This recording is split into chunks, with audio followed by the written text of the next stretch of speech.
Tere tulemast meie podcasti HTG Sihikamber. Mina olen Helena ja mina olen Gertrud. Ja täna on meil külas 2 11 B-klassi õpilast, kes korraldasid see aasta rebaste ristimist. On öeldud, et see on isegi läbi aegade üks parimalt korraldatud ristimine. Meie ees on Mirtel Oleperv ja Maria Seidla. Aga aitäh Mirtel ja Maria, et te tulite meie podcasti rääkima ja me paluksimegi siis teil alguses kuulajatele, kes ei ole teiega tuttavad, natuke ennast paari lausega tutvustada. Mina olen Mirtel, ma olen 11. B-klassi õpilane ja mulle väga meeldib vabal ajal teha sporti ja küpsetada. Ma olen Maria, olen ka 11. B-klassi õpilane, vabal ajal tantsin, laulan, olen niisama. Et teid natuke paremini ka siis tundma õppides kergelt soojendus küsimused teile. Et mis on teie lemmiktoidud? See on päris hea küsimus, aga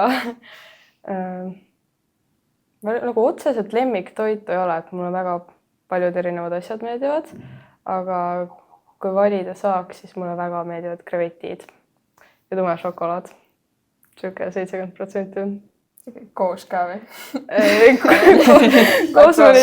Koos ma neid ei saaks, aga eraldi on väga maitsev. Ma arvan, et mul kindlasti, kui ma peaks mingi püramiidi koostama, siis ma paneks sinna otsa arbuusi, et seda võin ükskõik mis kell süüa.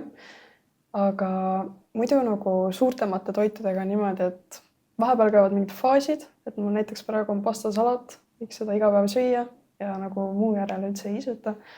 Et no sellist kindlat lemmikut rooga ei ole, aga no see muutub. Ja arbuus on väga hea.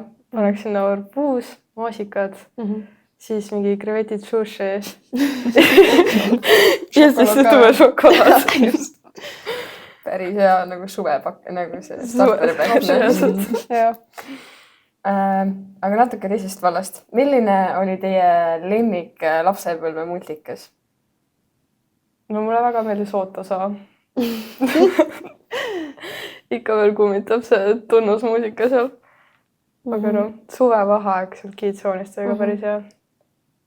Mis sul? Ma arvan, et mulle väga meeldis ja sümpatiseeris Lama Shaun. Et need lambad läksid ikka täiega südamesse. Aga no võib-olla see ei ole multikas, aga mulle tegelikult väga meeldis Buratino ka. See Buratino tegutseb jälle. Ikka klassika. Jah, klassika, et kõik osad on mingi 100 korda vähemalt. Just. Ma ei tea, kui palju te üldse telekat vaatate, aga mis on teie arvates kas olnud või praegu on teie nagu kõige parem Eesti telesaade? Ma arvan, et ikka kättemaksukontor. Kättemaksukontor, ma pole kunagi vaatanud, seda või no mõnda osa vaatanud. Ja ma kardan, et ma iskan pildi taskusse samal ajal, kui ma seda vaatan. Igaks jooks ei hakka vaatama. Mulle ikka meeldis Köök. Köök ja NSV. Ma arvan, et just meie põlvkonnale jäi hästi meelde ka näosaade. Et sealt käisid kõik lemmikud artistid ja näitlejad läbi, et oli lemmiksaade. Padjaklubi oli ka hea. Nimest on nagu inimesed lähevad 2 kategooriast, et kas neile meeldib kättemaksukontor või padjaklubi. Just. Liigume siis natuke edasi. Kuidas te puhkate? Kuidas te oma akusid laete, kui te olete stressis või väsinud? No peamiselt ideaalis tahaks magada nagu pikalt, aga muidu mulle väga meeldib joosta. Et siis ma lähen lihtsalt õue koeraga jalutama või siis teen siukse pikema jooksutiiru või siis on sõpradega kokku, väike kohvikus käimine, väike matša või siis tennist mulle meeldib ka väga mängida. Et siis tuleb mõnele sõbrannale kõne, et kuule, viitsid mängima minna. Ma arvan, et mul on täpselt 2 vahel. Kas ma tahan täiesti üksinda olla isoleeritud täitsa oma tuppa või siis just sõpradega olla. Et oleneb, et kas ma ei tea, koolist või üldse tegevustest on üle visanud. Aga tegevused, ma arvan ka, et just enda hobidega tegelemine aitab tuua maa peale tagasi ja enda juurde tagasi jälle. Et jah. kui on üks vihmane päev, kas te teeksite neid samu asju või teil on mingi muu hea viis, kuidas vihmast päeva veeta? Siis ma küpsetan. Ma arvan, et siis mingit head filmi vaadata. No jooksma päris vihmase ilmaga niimoodi ei lähe, et no kuna ma jooksen tavaliselt pikka maad, siis ei ole kõige meeldivam see tegevus seal. Aga siis ma küpsetaks küll midagi maitsvat ja niisugust comforting meali, midagi niisugust. Mis on mingi viimatine asi, põnev asi, mida sa küpsetanud oled? Ma tegin sidruniküpsiseid, sidruni toorjuustu mascarpone küpsiseid ja siis seal oli peal veel sidruni keedukreem või siis Pavlova, aastapäeva Pavlova. Fancy. Olgu nii.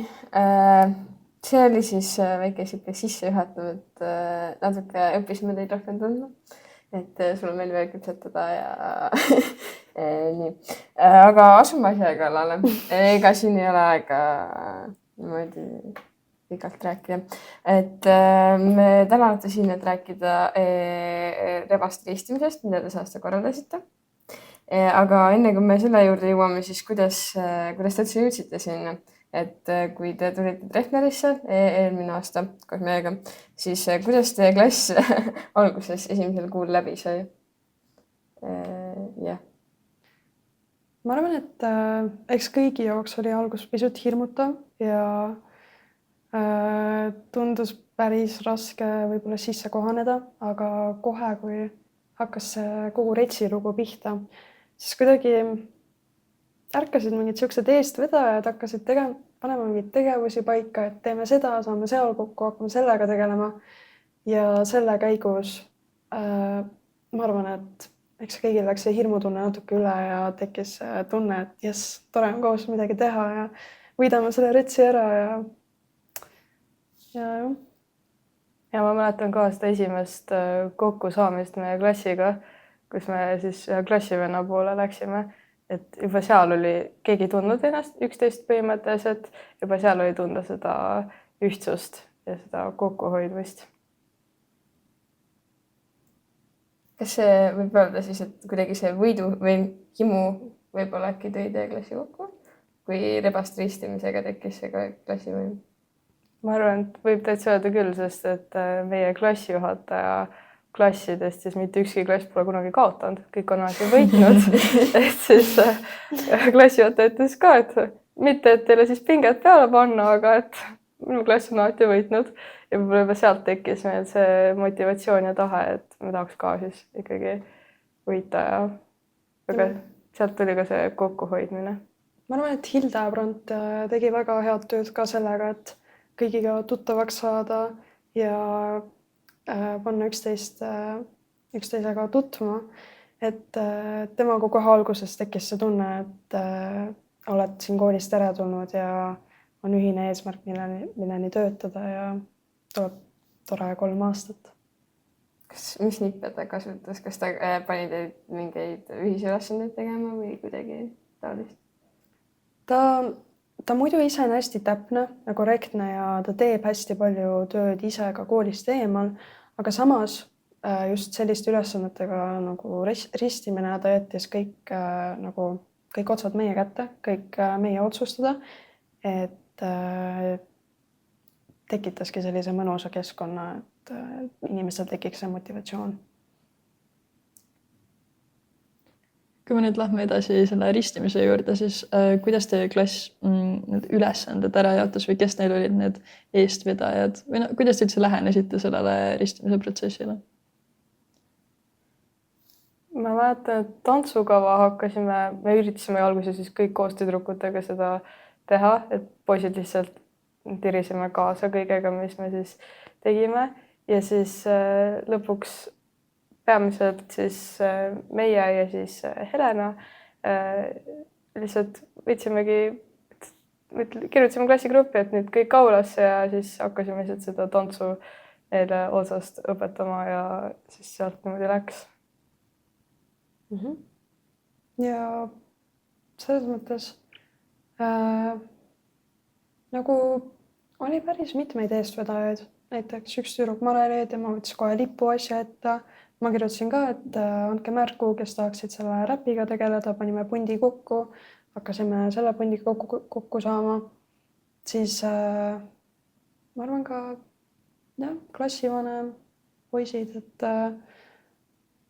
kuidagi hakkas minema. Ja kõik tulid nende ideedega päris hästi kaasa. Et tantsuproovidest minu meelest keegi niisama ei puudunud. Kõik tulid ikkagi kohale ja tegid seda show'd meiega kaasa, et selline ei olnud väga raske õpetada siis tantsu. Teil oli väga uhke tantsukava, aga kui kaua teil üldse läks, et see valmis teha? Nagu see mõtlemise osa just.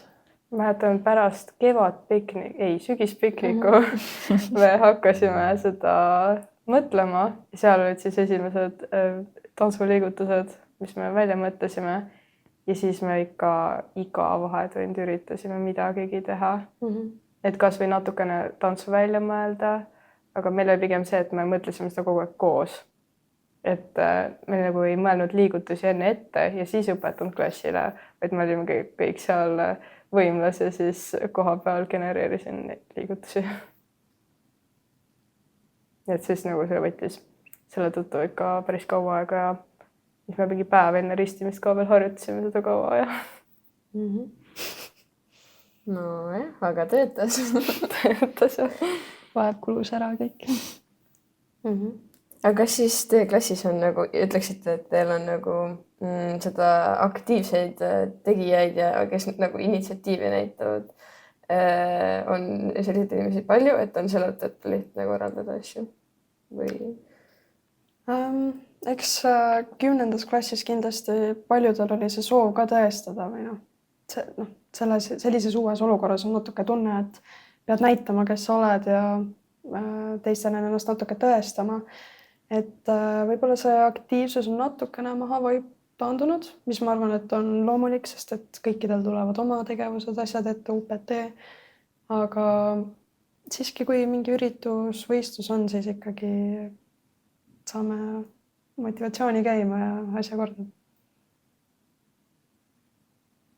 Ja ristimise lõpuks me teame, et teie klassis lõpuks võitis ära ka selle, et kas see millised olid need emotsioonid, kui te nime lõpuks välja kuulutati, et kas see tuli üllatusena või te olite nagu, me teadsime? See oli väga hea emotsioon selle taga, et me tõesti pingutasime selle nimel ja ma ei tea, ma ei ütleks, et me nüüd olime, et me teadsime, et me võidame, vaid ikka kõik lootsid see ikka nagu viimase hetkeni, et see võit tuleb ära, aga me ei eeldanud seda. Sest me nägime, et teistel klassidel on ka ikkagi ägedad kavad ja räpid, et see ei ole niisama ka. Jah, ma ütleks ka, et isegi viimasel hetkel ma ei arvanud, ma ei olnud üldse kindel, et me kindlalt võidame. Aga ma mäletan, et kui meid ikka välja kuulutati, siis me hüppasime ja karjusime seal ka 10 minutit, et see rõõm oli tohutu.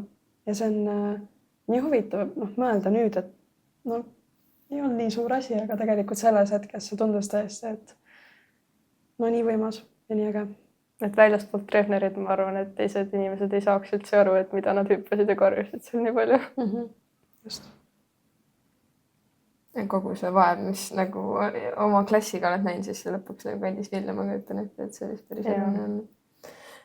Kas pärast seda võitu teie klassis kindlasti midagi muutus, et see klassivõim muutus tugevamaks, aga kas nagu konkreetselt mingeid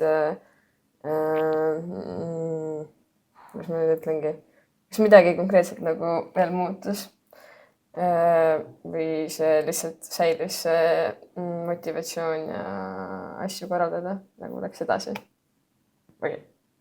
Minu meelest läks jah edasi motivatsioon pigem, et kui pall tuli, siis kõik ütlesid, et me teeme nüüd veel ägedama kava ja et mitte ei olnud seda, et me niikuinii võitsime, et anname olla, ärme tee rohkem midagi. Jah, see kuidagi jäi edasi kandma ja energia püsis ikka päris kaua õhus. Tekkis mingi eesmärk, et kõik tuleb ära võita? Natuke jah. Tuleb tõestada, et me olime seda võitu väärt ja tubli klass ikka.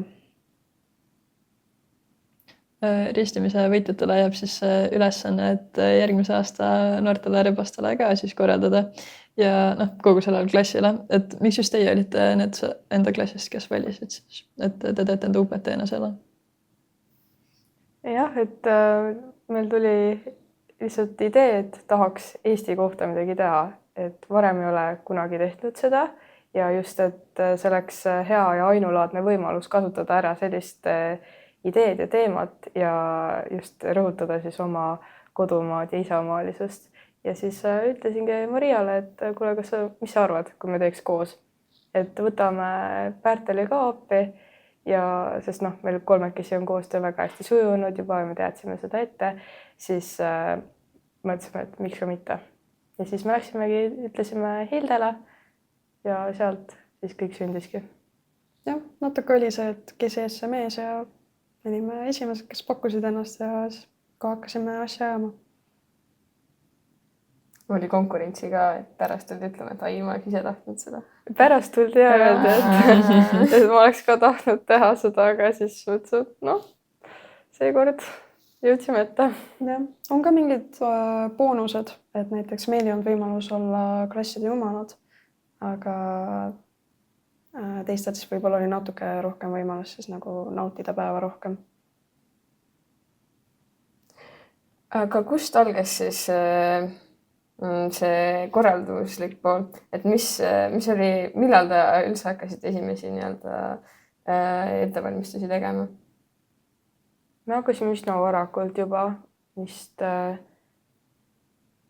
10. klassi jaanuaris juba hakkasime mõtlema, et mis need tantsukava muusikad võiksid olla üleüldiselt, et Eesti on hästi lai teema, et kuidas me siis need ülesanded seostame Eestiga ja mis meie esimesed mõtted siis olid. Ja siis kevadel rääkisime Uvega, tutvustasime talle ideed ja siis tegimegi seda kuni septembrini välja. jah, meil klassijuhataja ka innustas, et tehke võimalikult palju kevadel ära, et siis sügisel on võimalikult lihtne ja me võtsimegi seda kuulda ja noh, ikka hästi tihti pikkadel vahetundidel või siis kui vaba aeg oli, siis planeerisime hästi palju ja mõtteid oli ka hästi palju kogu aeg, et oli hästi suur tahe ja motivatsioon. Alguses eriti. See uudsus ja põnevus kõik ajas tagant. Ja kas, kui te neid klassiga neid ajujuhte tegite või teid korjasite, kas ei tekkinud sellist nagu tunnet, et või kõik nagu häid ideid on nii palju, et sa pead valima sealt, et meil tegelikult oli see, et ega ma alguses klassi ideed või arvamust väga ei küsinud. Et meil oli teema ise juba välja mõeldud ja Hilde ütles, et see on väga lahe idee. Ja siis hiljem alles me tutvustasime klassile seda ideed, kui meil olid juba mõned mõtted juba kirja pandud paberile. Ehk siis me alles kuskil sügisel küsisime vist tegelikult klassi käest siis ülesannet ja ideid. Aga me tutvustasime neile teemat ja mulle tundus küll, et ei olnud mitte kedagi, kes oleks väga vastu sellele teemale või kes ei tahaks teha seda. Et võib-olla mõtlesime ka, et natuke parem on enne mõelda mingi juba tervikulaadne asi välja, mida tutvustada. Ja oli ka vahepeal sükest, et viskad mõne küsimuse õhku, aga keegi väga midagi ei vasta ja siis mõtlesin, et okei, mõtleme ise. Vaikimine on nõusolek, et aga ei, muidu klass oli hästi vastutulelik ja abivalmis meile kogu protsessi jooksul. Nad usaldasid ka meid juba nende palli ja ristimise kavadega, et siis nad teadsid, et meil kolmel väga halbu ideid ei saa päris tulla. Et siis nad tegid ikkagi kõike väga hästi kaasa ja olid väga vastutulelikud. Koormas. Teil oli kindlasti mingid ülesanded, mis olid juba ette määratud kooli poolt, et kui te peaksitki nüüd lahterdama, et ülesanded, mis olid teile ette antud ja siis sellised ülesanded, mis te nagu ise endale panite, et võiksite tuua mingeid näiteid äkki? Selles mõttes kooli poolt, või selles mõttes nagu päeva ajakava, üldine ajakava oli juba ette määratud, juba eelmiste korraldajate poolt, kooli poolt. võib-olla ega me ise suuri muutusi sisse ei toonud. Jah, Võtsime hästi palju inspiratsiooni meie enda ristimisest ja jah, me väga mingeid kardinaalseid muudatusi tõesti ei teinud, et ainuke vist kõige suurem muudatus, mis me siis tegime, oli, et me ei räppinud, vaid siis me lasime teistel teha, parodeerida Eesti telesaadet järele ja õhtuse show juures see täringu osa siis. Ja tavaliselt on 2 seda õhtujuhti olnud, aga otsustasime, et 4 on võib-olla veits kindlam ja endal ka lihtsam. Ja mis olid mingid kõige põnevamad või ägedamad ülesanded, mida te pidite tegema? Kas näiteks mingi neid, mis ei ole orienteerumine, aga noh, see linnajooksu mingid ülesanded või siis mis hommikune see kokteil on või mingid siuksed, et mis olid nagu kõige ägedamad, mis teile kõige rohkem meeldisid? Mulle väga ikkagi meeldis õhtune show, et seda oli kõige toredam minu meelest planeerida, et kõik need tantsukavad ja muusikad neile välja mõelda ja siis need loosimiseks parodeeritavad telesaated. Ja no mulle väga meeldis ka seda koogi asja pealt vaadata, et kuidas nad seda mõtlesid ja siis need hommikused shotid, et kuidas neid degusteeriti koolis. Ma ütleks sama, et jah, just sihuke kujunduslik pool, et juba ette kujutada, et kuidas päev välja näeb, kuidas rebased välja näevad, kuidas meie jumalad välja näeme. Siis võib-olla just linnajooks oli natukene sihuke ebameeldivam tegevus, sest et meil läks pikalt ikkagi aega, et panna paika kõik need ülesanded, määrata paika kõikide klasside trajektoorid, loota, planeerida niimoodi, et kõik jõuaksid ilusti, et kuhugi midagi toppama ei jääks, kõik jõuaksid kooli tagasi ilusti õhtul. Et no lemmikülesanne, ma arvan ka, et see õhtune show. Aga mis teil sinna hommikuse shoti sisse käis siis? Mis miksi te tegite? Mis menü oli? Ma lõpuks isegi ei mäleta, mis seal sees oli, sest alguses Mareli siis mõtles välja midagi kuidagi, et sinisosa ta tegi kapsamahlaga, siis must osa oli seal söetableti ja kohvipaksu ja midagi sellisega ja hästi palju koostisosasid oli. Ja ikka päris rõve. See oli nagu üks nendest ülesannetest, mis me jagasime klassile nendele inimestele, kes ütlesid, et nad on nõus rohkem ka tegema. Ja no selles mõttes suupiste oli toores kartul, siis kodus tehtud mingi pihlakamoosiga ilma suhkruta. See oli igasugused maitseained pealegi, sinep ka. Ja seal joogi sees, seal oli ka ikka hapukoort ja vahukoort ka. See aasta see must osa oli siis kohvipaksust. Aga no rebast ikka küsisid meilt, et no mida te sinna sisse panite, et nii rõve oli. Aga meil klassijuhataja, me proovisime neid ise ka enne ja klassijuhataja ei teinud teist nägugi, nii et. Aga minu meelest proovis seda leebemat varianti, see mis Marel alguses tegi hästi suure mahukate siis nende koostisosadega. Aga võt see aasta siis, selle viimase variandi siis Rebecca ja Laura seal õhtul siis välja genereerisid. Väga ägedad nägid välja igal juhul. Kui palju te pidite mingeid ülesandeid suvel tegema? Või oli see, et tegite kevadel oma töö ära ja siis naasesite ülesannete juurde sügisel? Me ikka augustis tegime päris palju, et viimased siis detailide parandused ja minu meelest linnajooksu ülesanded me üldse mõtlesime välja suvel. See meie enda jumalate kava ka, et seda leidsime, et kevadel ei ole mõtet veel hakata välja mõtlema, aga päris korralik töö sai ka kevadel ka tehtud. Te enne rääkisite, et te andsite selle shoti tegemise klassile, et kui palju te üldse nagu ülesanded klassile andsite ja kui palju te ise tegite? Me andsime need koolipäeva siis sisesed tegevused, andsime siis klassile välja mõelda, et mõni siis mõtles välja need võimlaülesanded, võimlatakistusrajad, seal me andsime täiesti vabad käed, et tehke, mis te soovite. Siis siia muuseumisse nad said ise mõelda siis ülesande välja. Meil oli siis võrukeelsete sõnadega telefonimäng. Et siis otsisin lihtsalt võrukeelseid sõnu neile ja siis nemad ütlesid neid edasi või need olid pigem siis pikemad laused. Ja oligi mingi hommikuvõimlemine, 5. tunni tegevused, koogi küpsetamine, et nad andsid meile lihtsalt mingid koostisosad ette, mis me peame ostma, läksime ostsime ära. Ja me andsime lihtsalt kriteeriumid või sellise üldise teema, et kuidas me tahaks, et mingi asi siis välja näeks. Ja näiteks koogika me ütlesime, et see peab olema siis eestipärane. Ja siis nemad said välja mõelda, kõik ära arvutada, et kui palju neil midagi vaja läheb. Ja siis me ise tegelesimegi ajakavaga, siis kooliga suhtlemisega, et rääkisime asjad läbi õhtuse showga ja rebastega suhtlemisega. Klassi usaldus peab ikka päris hea olema, et usaldada, et inimesed teevad asja hästi, nii et nii ise ka rahul olete, kui korraldajad olete. Ja sellega meil oligi natuke probleeme, et kuna me tahtsime, et kõik läheks perfektselt, siis me väga ise ei tahtnud ülesandeid kuidagi ära anda, kuigi tegelikult me ju teadsime, et meie klassikaaslased teevad kõike väga hästi ja neid saab usaldada.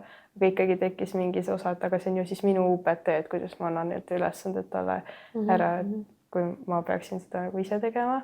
Aga kui me eelmise aasta tööd lugesime, et siis tuli välja sealt, et tegelikult oleks ikka nagu palju rohkem võinud anda klassidele või klassikaaslastele siis ülesandeid.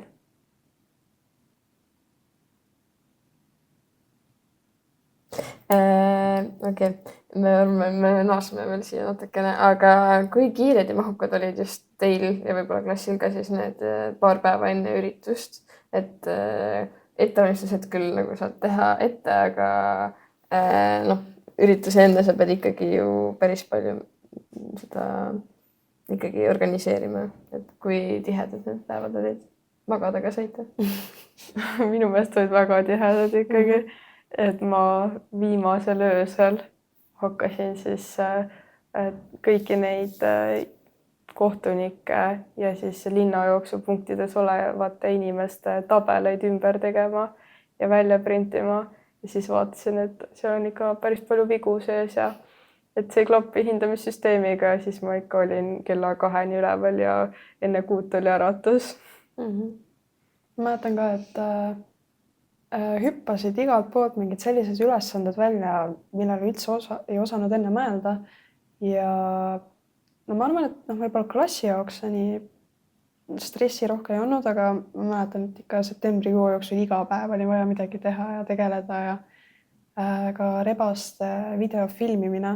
Sellega tegeles küll rohkem Pärte, aga see suhtlemine ja mõtlemine, et millal filmida, kellega kokku saada ja rebastega oli ka vaja hästi palju suhelda ja teha infotund, kirjutada nendega siis klassile inimestele ülesandeid välja jagada, et oli päris stressirohke. Ma mäletan ka, et see öö enne ristimist neid unetunde jäi ikka väga väheks. Ja see grupi chatis, et kas kellelgi on seda asja veel juhuslikult kodus olemas või et kell 1 seal isegi mõni veel oli üleval ja küsis, et kuulge, mul on selleks ülesandeks seda vaja, et kas kellelgi on, palun vaadake.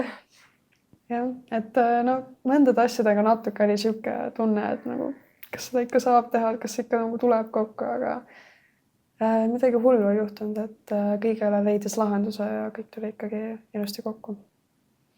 Aga mis oli see kõige raskem osa ettevalmistuse juures, et ei peagi olema need eelnevad päevad, vaid üldse siis kevadest alates? Ma arvan, et päris raske oli võtta nüüd üks konkreetne ülesanne ja teha see lõpuni.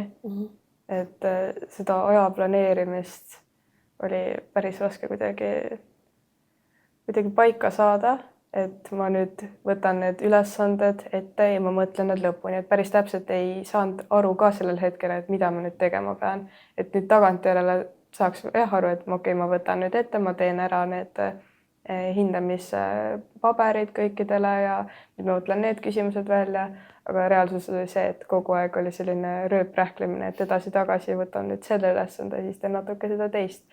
Minu meelest oli see päris vastik ja ajamahukas. Ja kuna meil kõigil puudus ka otsene mingi suurema ürituse korraldamine, siis natuke raske oli mingeid asju ette kujutada, et kui palju meil asju vaja osta on, mis nagu kuidas eelarvet võib-olla üles ehitada. Ja üldse ette kujutada terviklikult seda päeva oli natuke vahepeal raske, aga nii palju, kui seda kogemust oli, siis selle pealt midagi mõtlesime välja. Kui suur eelarve teil üldse kooli poolt anti enne? Me kogusime rebaste käest igalt ühelt 3 eurot ja siis selle eest, mis on siis 540 eurot. Aga kui palju te abi saite näiteks kas siis huvijuhilt või varasematelt korraldajatelt või te rohkem pusisite ise ja leidsid ise lahendusi? Rohkem pusisime ise. Me küsisime nende ülesande kohta uuelt, et mida siis kool ei aktsepteeri. Näiteks see gala ülesanne siis, et sealt saime siis mõnda informatsiooni, et toiduga mängimine koolile eriti ei meeldi. Ja varasematelt korraldajatelt ehk siis eelmise aasta või üle-eelmise aasta korraldajatelt, et nemad ütlesid, et andsid ka mõned soovitused, et hindamissüsteem teha võimalikult lihtne ja varakult kirjutada õpetaja siis valmis.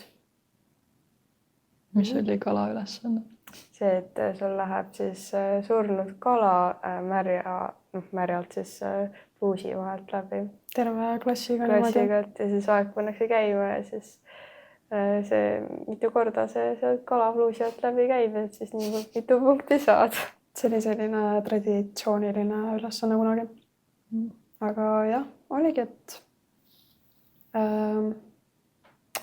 pusisime ise päris palju, aga kui abi oli vaja, siis seda saime ka kõigilt ja üldiselt suuri muresid polnud.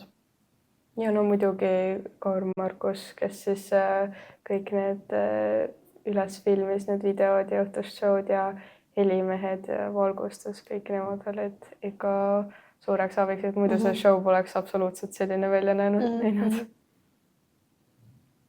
Mis oli kõige raskem ülesanne sellel ürituse päeval, et ristimisel?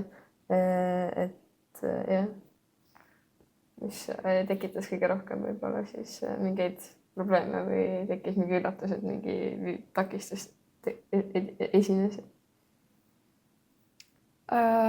Võib-olla see, et kuna me ei tohtinud enda koolikohustusi ka lihtsalt nurka visata, et pidime käima kehalises kasvatuses Tähtvere pargis sinna jooksma ja õnneks mõned õpetajad lubasid meid tundidest oma kavu harjutama ja ega sellel päeval ikka kuskil õppetööd väga ei toimunud, aga meil küll mitte, et mäletan küll, et kunstiajaloo tunnis seal rahulikult arvuti lahti ja oma tegevust ülesanded ette ja siis käisime ikka moosimas, et kas me saaksime palun vähemalt pool tundi valmistusteks.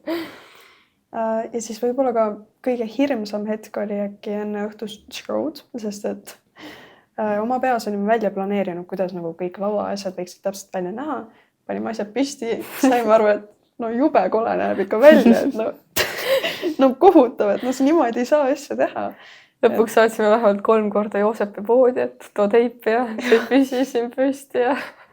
Aga õnneks, kui valgustus üles pandi, siis läks asi ikka poole paremaks ja natukene oli seda lavahirmu ka, et kas ikka tekst tuleb välja ja kas kõik ikka õnnestub ja kas kõik klassid on kõikjal valmis.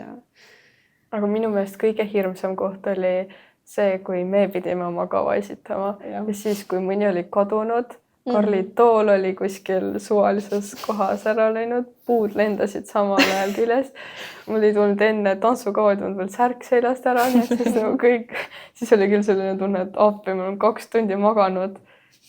Vähemalt, varsti juba 24 tundi jalgadel olnud ja ikka, mis nüüd saab. Mida te siis enda arvates oleks saanud paremini teha? No mõne ülesande oleks võinud küll ikka varem ära teha, et seal oleks saanud magada vähemalt. See meie õhtuse show tekst sai ka ikka. Ma mäletan ka, ma viimasel õhtul ikka kirjutasin seal mingeid lõike asju valmis, et jah, aga siiski julgesime mõelda, et tegime ka päris korraliku ja hea ettevalmistuse. Kui raske seda teksti kirjutada on, et nagu seda on ju üldse, ma kujutan, et seda on nagu raske päris nagu väga palju varem ette kirjutada, et seda tervikpilti veel ei ole, siis sa ei suuda päris ette kujutada, mis nagu sisu seal olla võiks. Ei olnud väga küsimus, aga No oli hea tegelikult päris raske, et kõige raskem osa oligi see, et just kuidas alustada. Just. Et see mingi jube piinlik ja nõme ei oleks. Ja kuna me tahtsime ikkagi teha, et see oleks Eesti mänguga sarnane, see õhtune show pidigi olema Eesti mäng, et siis kuidas seda sinna sisse siduda, aga samal ajal tutvustada siis pealtvaatajatele, et see on ikkagi Treffneri ristimine. Ja see, selles mõttes me jätsime päris paljudes kohtades ka endal improvisatsiooniks ruumi, et see tunduks ka võimalikult loomulik ja naturaalne. Et ja võib-olla just ette kujutada, et kuidas terve see show välja ka näeb ja panna helitehniku jaoks paika, et kus peab, mis valgus, mis ajal olema ja see. Kuidas on olnud üldine tagasiside õpilastelt või õpetajalt või kõigilt, jah. Minu meelest on ikka väga positiivne tagasiside olnud, et sel Uwe kiitus oli just see, mis mulle hinge läks, et kui ta ütles, et nii head ristimist pole veel ammu korraldatud, aga muidugi ka õpilaste tagasiside oli väga armas ja läks nagu hinge, et tõesti aitas need paremini Treffnerisse sisse elada ja seda koolivaimu juba tekitada. Ja ka direktor, kuigi päeval, kui me Aulas oma tantsu harjutamas käisime, käis ka direktor meiega pahandamas, sest me tegime liiga palju lärmi. Aga saime hiljem tagasisidet, et direktor oli öelnud, et võib-olla üks läbi aegade kõige paremaid ristimisi. Et see tähendas hästi palju, aga ma arvan, et rohkem südamesse läks ka ikka rebaste enda tagasiside, et isegi kui oli vahepeal valus ja külm ja vastik olla, siis aitas oma klassiga rohkem tuttavamaks saada, sisse elada ja tunda, et oledki osa Treffnerist. Aga kuidas see ristimise korraldamise osa just teid või siis teie klassi mõjutas? No meie saime kõik 3 veel lähedasemateks omavahel ja minu meelest see klassivaimu ikkagi ka kõvasti muutis, et ristimise päeval siis õhtuse show ajal, kui tekkis küll selliseid hetki, et appi, mis nüüd saab ja paratamatult väsimusest lähed natukene endast välja, et siis klassikaaslaste toetav julgustus kõrval aitas väga palju kaasa. Ja, et järgmisel nädalal kooli tulla oli ikka hea tunne ja kõigil oli siuke positiivne ja hea meeleolu. Ma nagu huvis küsin, et kuidas seda säilitada, seda nii-öelda sihti, et sa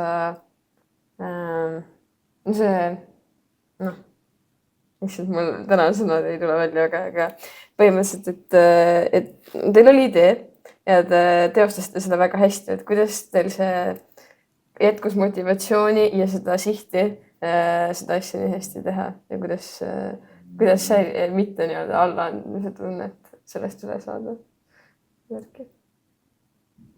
Meil oli kogu aeg ikkagi kindel eesmärk, et me tahame teha seda ristimist hästi, me tahame pakkuda teistele midagi väga meeldejäävat. Et minu meelest sellepärast motivatsiooni küll ära ei kadunud, kuigi vahepeal tekkis küll siuke tunne, et ma ei viitsi enam. Aga siis samal ajal oli see, et mul on aega päris palju ja siis natuke puhkan vahepeal. Ja siis hiljem alustasid uuesti ja tulid hoopis teised ideed ja võib-olla isegi paremad.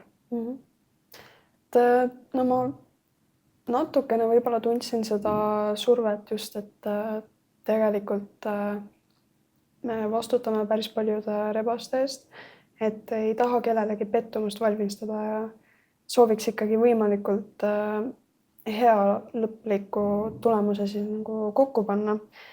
Et natuke oli hirmust, natukene oli elevusest, aga jah, et no ikka suht iga päev mõtlesin selle peale ja motivatsiooni väga ei kadunud. Väga tore on seda kõike kuulda. Aga nüüd ma arvan, hakka vaikselt otsi kokku tõmbama ja liigume meie viimase nii-öelda sektsiooni juurde, mis on siis soovitused. Ja ongi, et mida te selle korraldamise käigus siis endaga kaasa võtate? Või siis isegi kui korraldamise juurest, siis võib-olla ka UPT kirjutamise juurest, mis te õppisite? No me kindlasti õppisime nüüd paremini üritust korraldama. Me saime sealt tagasisidest pärast teada, et nii mõnegi ülesande oleks võinud tegelikult natuke teistmoodi teha, et oleks võib-olla vähem ohutum olnud. Näiteks üle nööri siis õpilaste saamine, kui mitte öelda, et lennutamine vist tuli välja. Et sealt oleks võinud siis mõne asja ära jätta. Aga üleüldiselt ürituse korraldamise kohta, klassidega rääkimise kohta, kuidas oma ideid jagada niimoodi, et võtta arvesse ka teiste omi ja leida siis teha kompromisse, kõik see. Ja nende ülesannete osas naljakas oli see, et tagasisidest tuli mõlemat, et osad ütles, et oli liiga karm, liiga palju karjumist, liiga palju ülesandeid, aga just osad soovisid, et oleks rohkem just niisugune õige rets olnud, et ikka oli tunne, et natukene jäi puudu, aga selles mõttes just unustamatu kogemus, et see on väga tore, et siin Treffneris on selline võimalus korraldada nii suurt üritust ja just kõik ürituse korraldamise pooled, et kõikjalt oli midagi õppida. Kas teil on jagada mingeid soovitusi ka tulevastele ürituse korraldajatele? Alustage varakult ja võtke üks samm korraga, et mõelgegi läbi, millise ülesande te teete esimesena ja teete päriselt lõpuni, et ei jäta siis seda poolikuks. Muidu tekibki see seis, et on 6 ülesannet ja ei tea enam, kust edasi minna ja siis võib tekkida see plokk ja et ma enam ei viitsi, et ei taha teha. Ja säilitada ikka külma närvi ja kui võimalik, siis kõik ülesanded võimalikult spetsiifiliselt läbi mõelda iga aspekti peale, kas või igale ülesandele ka plaan B välja mõelda, et kui ürituse päeval tõesti juhtub midagi, siis on kohe mingi teine võimalus endaga nagu võimalik siis kaasa võtta või teostada, siis ka ilmaga läbi mõelda, et äkki ilm veab jälle tohutult alt, nagu meil ka see hirm oli, et siis mõelda, et äkki koolimajas midagi korraldada. Et jah, lihtsalt põhjalikult oma tööd teha ja UPT kirjutamiseks siis mina soovitaks enne panna need asjad kirja, et täpsed kirjeldused kohe ülesannetele, et nii palju lihtsam on kirjutada pärast seda UPT-d, mitte siis mõelda, et mis ma nüüd sellel kuupäeval täpselt tegin, ma ei mäleta enam. Ja siis checkid kindlasti alles hoida, et kui poest asju osta. Ja võib-olla jälgida ka, mis terviklik ajamaht siis oli. Sest et me pakkusime puusalt mingi numbri ja mõtlesime, et läks õigesti. Sest et seda on tegelikkuses väga raske mõõta tundides, kui palju sa seda teinud oled, kui vahepeal me lihtsalt istusime koos ja mõtled järsku, et kuule, kas sa seda kuulsid või ja siis hakkad täiesti suvalisest asjast omavahel rääkima. Et siis mõelda, et mis tunnid sa sinna siis arvestad ja mida sa siis välja jätad. Kas te lõite kokku ka mingi numbri lõpuks või? Me saime seal, panime 65 tundi vist või kuskil sinna kanti. Ettevalmistuseks. Kui kahtleme, et võis ikka rohkem minna. Jah. Päris palju. Peaaegu mingi 3 ööpäeva viiti. Sellest võis ikka kindlasti rohkem. Sellest rohkem. Aga nüüd lõpetuseks viimane küsimus, et vaba mikker, et kui teil on veel midagi muud või isegi mitte ristimisega seoses midagi öelda, et kuidas siin võib-olla gümnaasiumil lihtsam oleks või mida te leidnud olete oma 2 aasta jooksul siin? kõigele ei tasu keskenduda, et mina leidsin selle meetodi, et valida need õppeained ja need suunad, millele ma siis tahaks rohkem rõhku panna ja mis on päriselt minu jaoks olulised ja nendele rohkem keskenduda, et kõike ei pea päris perfektselt tegema. Mulle isiklikult meeldib see soovitus, et gümnaasium on aeg kõike proovida, et tee kõik ära, mis on võimalik.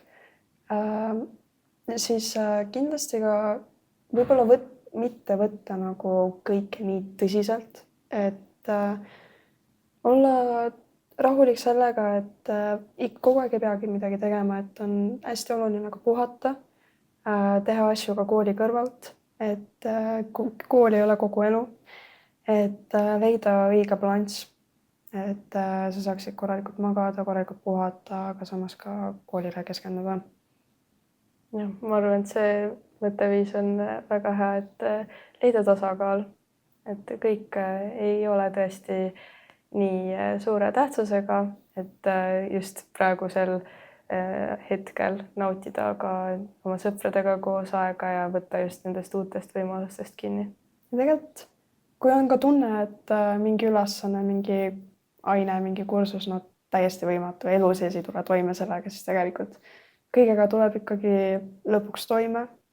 Gümnaasiumis sõprade abiga elad kõik üle, et tegelikult see aeg läheb kiiresti, aga see on ka tore aeg. Ja 3 aasta pärast arvatavasti enam ei mäleta, et sul seal väga mingi töö läks natukene vussi, aga kindlasti mäletad seda, mis kogemusi sa said ja mida sa sellest õppisid. Suur aitäh teile, et te tulite meie podcasti rääkima ja jagasite enda kogemustest ja meil on ka siis EMO sponsori poolt õpilasfirma 4Oats sellised energiapallikesed, et teil jätkaks siis energiat iga päev teha enda tegemisi. Ja jah. Aitäh kutsumast. Aitäh ka meie kuulajatele ja vaatajatele ja jälgige ka meie Instagrami loomulikult. Aitäh meie õpilasfirmale ja kohtume siis meie juba viimases episoodis järgmine kord.